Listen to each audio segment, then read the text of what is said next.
Governor Trump said he and Kemp had a great relationship. But the governor has not been actively campaigning for Trump since that appearance, at least not publicly. And Essie, that could be in part because Kemp has been so focused on the extensive damage caused by Hurricane Helene here in Georgia and that ongoing recovery effort. Sure. Okay, Deidre Dukes with Fox 5 Atlanta. Thanks so much. That was great. A lot of the bills that pass Congress have bipartisan support. Every one of my bills has had over 2/3 support in Congress. Because the issues that I'm focused on are issues that impact everybody, whether you're a Republican or a Democrat, serving on financial services, serving on foreign affairs. Those are serious substantive committees that really require bipartisan cooperation. For me, it's not that hard. You reach out to somebody, talk to them, try to find commonality, which, representing a district that has 80,000 more Democrats than Republicans, that's what you have to do. Being able to actually help constituents matters.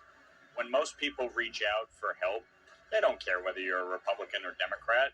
They have a specific issue that they need assistance with, whether it's the IRS, whether it's Social Security, whether it's veterans benefits, and they just want somebody that's going to help. But we've closed over 4,000 individual constituent cases in 20 months, and I'm proud of that.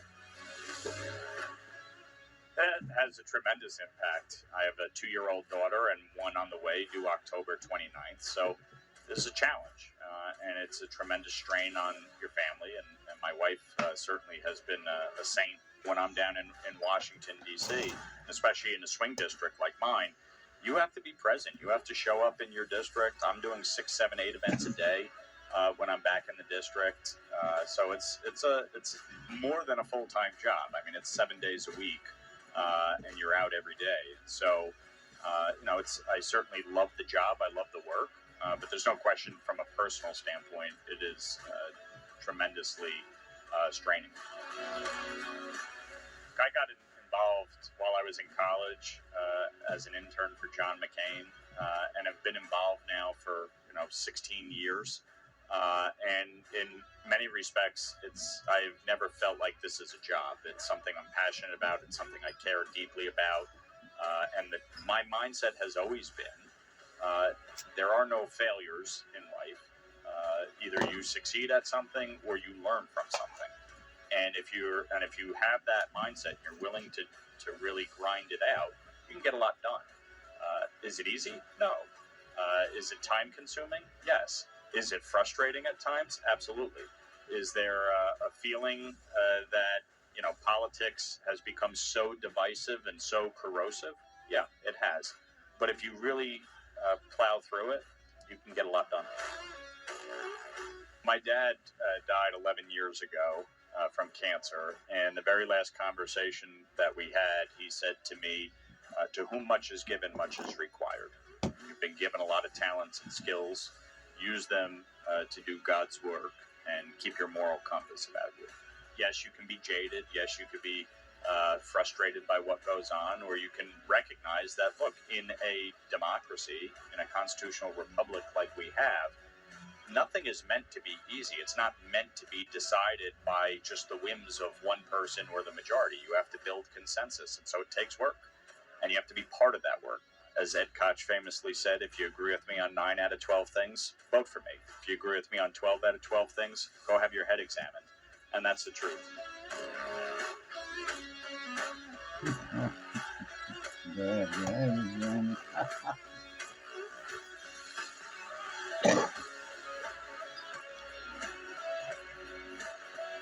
Because it is insane. Kamala was the first to help pay for a prisoner's sex change. The power that I had, I used it in a way that was about pushing for the movement, right? Was focused on fracking.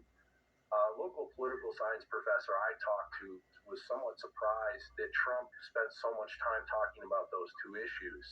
In large part because immigration, it's a national issue, yes, but Erie County, we have a large refugee and immigrant population. People here have very much embraced immigrants and refugees. Mm-hmm. We don't have a known population of illegal immigrants. Mm-hmm. And then the other thing, known population. Is that, Erie County just does not have a fracking industry. It's just not here. Yeah. And we've been talking a lot on this show about the notion that as goes Erie, so goes Pennsylvania, because Erie County has a real knack for predicting the president. Tell us about the demographics of Erie County, why it's the ultimate swing county in the biggest swing state. We've got rich agriculture here. I'm sitting in the heart of grape country, largest producer of Concord grapes in my hometown in Northeast. We've got parts of the inner city. At one point, the 16501 in the center of the city of Erie was one of the poorest zip codes in the nation. So you really have it all. And then the other part of this too is that, Erie County supported Barack Obama twice, switched to Donald Trump in 2016, and then back to Joe Biden in 2020. And that was a mistake. Designation of being what they call a pivot county. Historical election, you need the best political team. We bring the data-driven, unbiased reporting you won't find anywhere else. We cut through the noise so you can make informed decisions. Stay with NTD for the news that matters to you. What do you think We are NTD. What do you do when your tire goes flat and there's no air anywhere? You reach for Bullseye Pro, the smarter, faster, hands-free way to fill it up with air. Bullseye Pro is equipped with a rechargeable lithium-ion power plant. So fast and so convenient. It's like the power of an air compressor in the palm of your hand. Look, you can inflate all 4 tires on a single charge. It has a built-in smart pressure digital sensor that gauges and automatically stops when the set tire pressure is reached. Easily inflate pool toys, exercise balls, and more. Call or go online now and get the complete Bullseye Pro inflation system for the factory direct price of just $79.99. Plus, we'll ship your entire order free, and we'll give you a 50% discount on a second one. Order now. To order, call 1-800-984-7221. That's 1-800-984-7221, or go to get.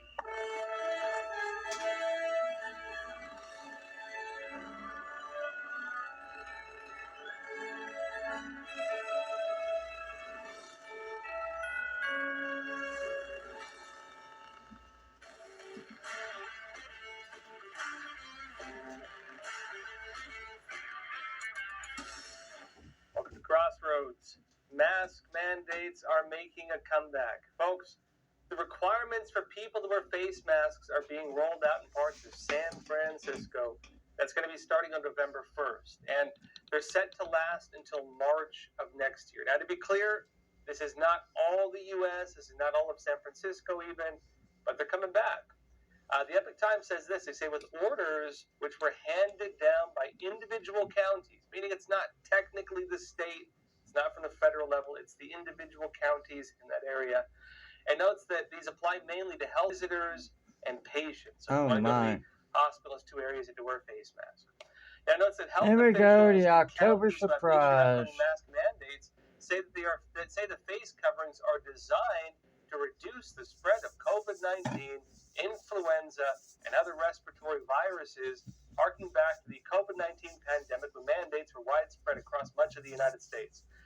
This will be implemented not everywhere in California or even everywhere, even in the Bay Area, at least for now.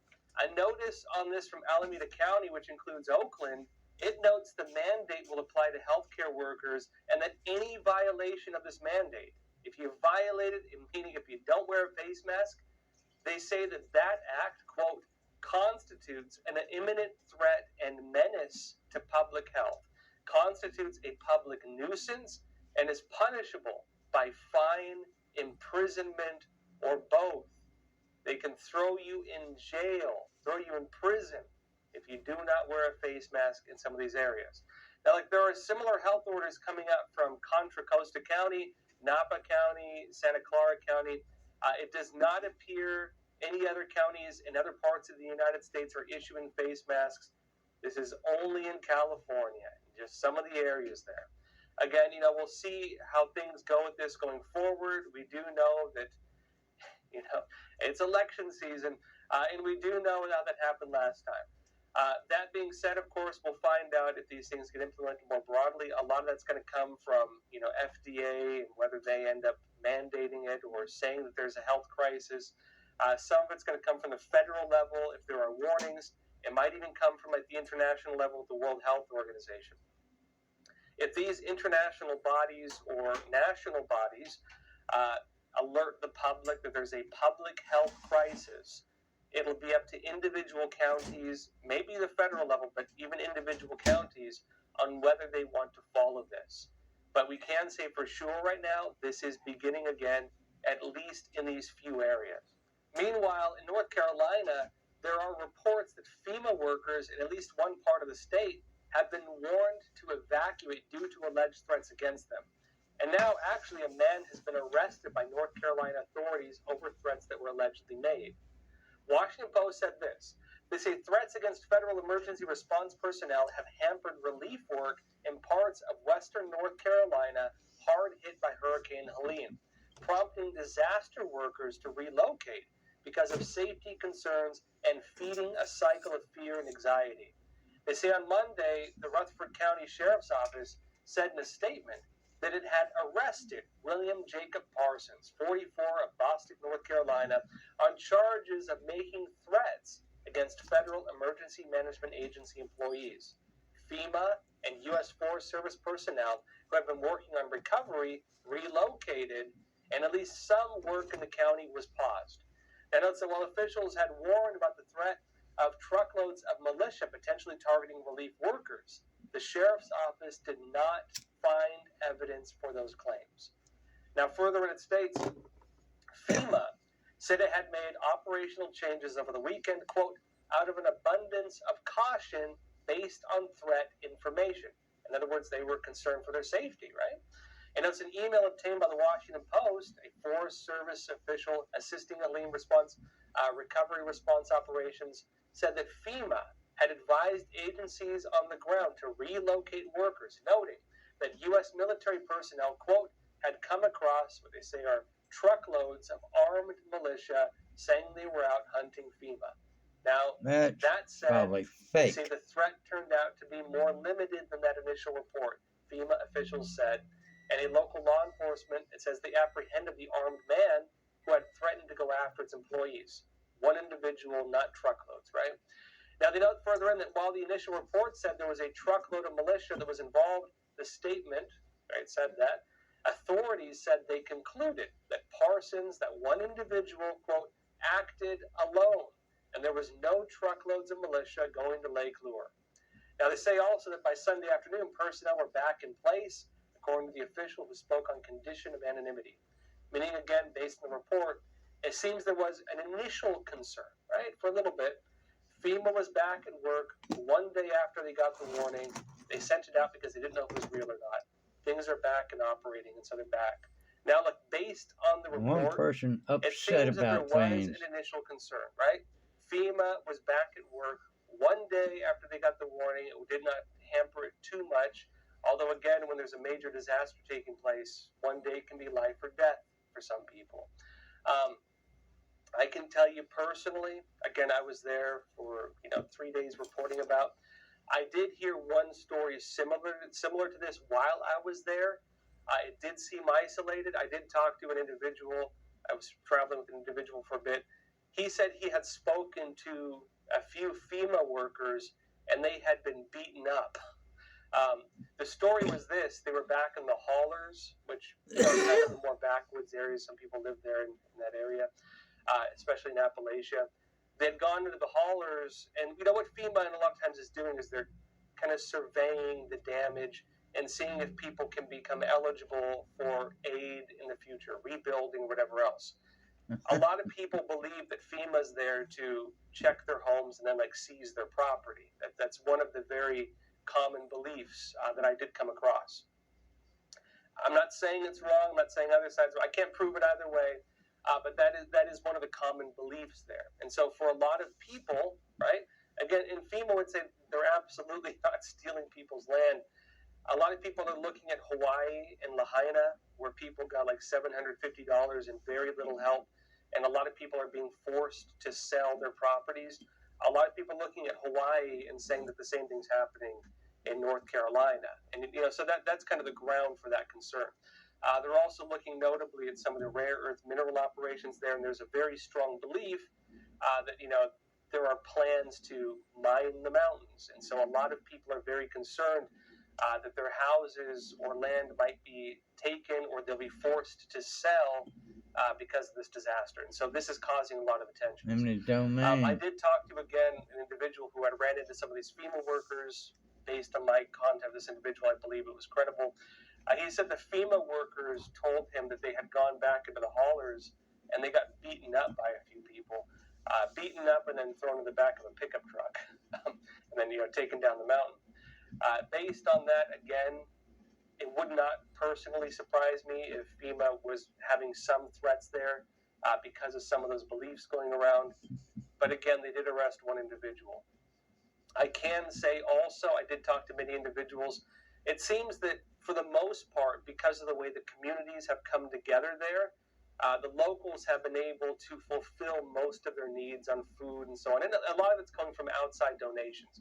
It's church groups, it's veterans, it's like, people who have different skill sets like chefs, even barbers, coming in and doing everything they can. And so the community has kind of had this rallying around, not just locally, but from abroad. And they built that within like a couple days. And so when a lot of the relief efforts came in, 5 days, even longer for some areas later, a lot of people already kind of had things set up for them. And so they didn't need it as much. Again, they need help, but a lot of it's coming from the grassroots. And so, imagine you're a guy, and I saw it with my own eyes, and you're eating like barbecue, brisket or something like that, because some folks brought out a big barbecue, and aid, government aid rolls up and they offer you a can of Spam. A lot of people would rather have the barbecue, and that's kind of how it's gone. That said, in other news, it appears the push for lab-grown meat, remember they were doing that in the Petri dishes and so on, that is coming to an end, unless they can bail it out. I'll be talking about this after we come back from a quick break. Will radical lies determine your child's future, or will timeless truths? Fathom the Good equips children with wisdom against the world. Our homeschool curriculum teaches high schoolers to think critically. We provide primary texts, original content, reasoning tools, and mentoring videos to help them transform America. Teach your children to navigate the world's woke confusion. Teach them to fathom the good.